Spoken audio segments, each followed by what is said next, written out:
کیا ہے وہ روح؟ انذروا انہ لا الہ الا انا، کہ لوگوں کو آگاہ کرو، انذروا یا ڈراؤ، آگاہ کرو کہ میرے سوا الہ کوئی نہیں، فاتقون مجھ ہی سے ڈرو، غائبانہ خوف مجھ ہی سے کھاؤ۔ یہ دعویٰ ہے جی، جسے ابتدا میں ذکر کر دیا جی، لا الہ الا انا، یہ کائنات کی روح ہے جی، اسے روح کائنات قرار دیا، اور اسی کے لیے یہ ساری کائنات اللہ نے سجائی اور بنائی۔ یہ دنیا، یہ کائنات، یہ زمین و آسمان کسی ذات کے لیے اور کسی شخصیت کے لیے نہیں بنائے گئے۔ یہودیوں کا خیال تھا اگر عزیر نہ ہوتے تو کائنات نہ بنتی۔ عیسائیوں کا نظریہ تھا اگر حضرت عیسیٰ نہ ہوتے تو یہ کائنات نہ بنتی۔ ہمارے دوستوں نے کہا بھئی یہودی آگے نکل گئے، ہم کیوں پیچھے رہ گئے؟ انہوں نے ایک روایت پہ انحصار کیا، لولاک لما خلقت الافلاک، کہ حدیث قدسی ہے، یعنی اللہ کہہ رہا ہے اگر تجھے نہ بنانا ہوتا تو ہم کچھ بھی نہ بناتے۔ تو یہ کائنات آپ کے لیے بنائی گئی، آپ مقصود کائنات ہیں۔ اور یہ مشرکین تو اپنی جگہ پہ رہ گئے، یہ نام نہاد دیوبندی جو ہیں یہ بھی اسی کے قائل ہیں۔ اپنی تقریروں میں ان کے خطیب علماء اسے بیان کرتے رہتے ہیں کہ آپ مقصود کائنات ہیں، آپ کے لیے کائنات بنائی گئی۔ اور نعت خوان جو نعتیں لکھتے رہتے ہیں وہ اپنی نعتوں میں یہ ساری چیزیں بیان کرتے رہتے ہیں۔ ویسے نعت خوانوں کا مذہب کو نہیں ہوتا۔ کسی نے پوچھا تھا بھئی صوفی کسے کہتے ہیں؟ اس نے کہا لا مذہب لہ، جس کا مذہب کوئی نہ ہو صوفی ہوتا ہے۔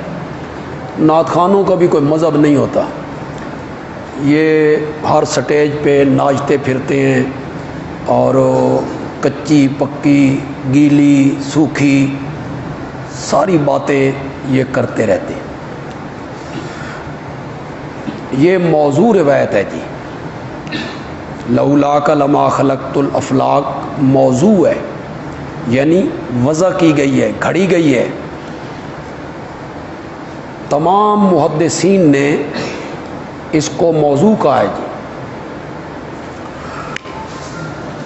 مزے کی بات آپ کو بتاؤں، حضرت مولانا محمد زکریا صاحب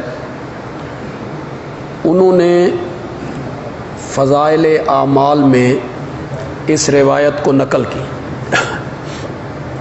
وہ اس روایت کو لے کے آئے۔ جب اس روایت کو انہوں نے نقل کیا تو نیچے انہوں نے لکھا، اسی روایت کے نیچے کالا علی قاری، کہ حنفیوں کا عالم ملا علی قاری کہتا ہے ھذا حدیث موضوع ولیکن معناہ صحیح، حدیث کے لفظ تو موضوع ہیں، وضع کیے گئے ہیں، لیکن معنن درست ہے، معنی کے حساب سے درست ہے، لیکن اس کے جو لفظ ہیں وہ گھڑے گئے ہیں۔ موضوع ہیں، من گھڑت ہیں، یہ عربی میں لکھا ہے، آگے اردو میں اس کا ترجمہ نہیں لکھا ہے۔ اب جتنے لوگ پڑھنے والے ہوتے ہیں وہ اردو پڑھتے ہیں، عربی کی طرف کون جاتا ہے؟ عربی کون سمجھتا ہے کہ وہ عربی پڑھیں؟ تو وہ جب پڑھتے ہیں تو وہ مغالطے کا شکار ہو جاتے ہیں۔ یہ جو ہے نا ولیکن معناہ صحیح، کہ اس کے الفاظ تو موضوع ہیں، کھڑے ہوئے ہیں، لیکن معنن صحیح ہے۔ ہمارے شیخ حضرت مولانا حسین علی الوانی رحمۃ اللہ علیہ فرماتے ہیں کہ اگر یہ معنن صحیح ہے تو پھر معنی میں کرتا ہوں۔ پھر انہوں نے معنی کیا جی، ہمارے حضرت نے پھر اس کا معنی کیا۔ معنی یہ کیا کہ میرے پیارے پیغمبر، اگر میں نے تجھے پیدا کر کے اور تیرے سر پہ نبوت کا تاج سجا کے تیری زبان مقدس سے اپنی توحید بیان نہ کروانی ہوتی تو ہم اس کائنات کو پیدا ہی نہ کرتے۔ تو کہتے ہیں اگر مانن صحیح ہے تو پھر معنی ہم کرتے ہیں۔ تو یہ روح کائنات جو ہے وہ کیا ہے؟ لا الہ الا اللہ، یہ ہے کائنات کی روح، اور یہ ہے باعث تخلیق کائنات۔ اس کے لیے یہ پوری کائنات سجائی گئی ہے۔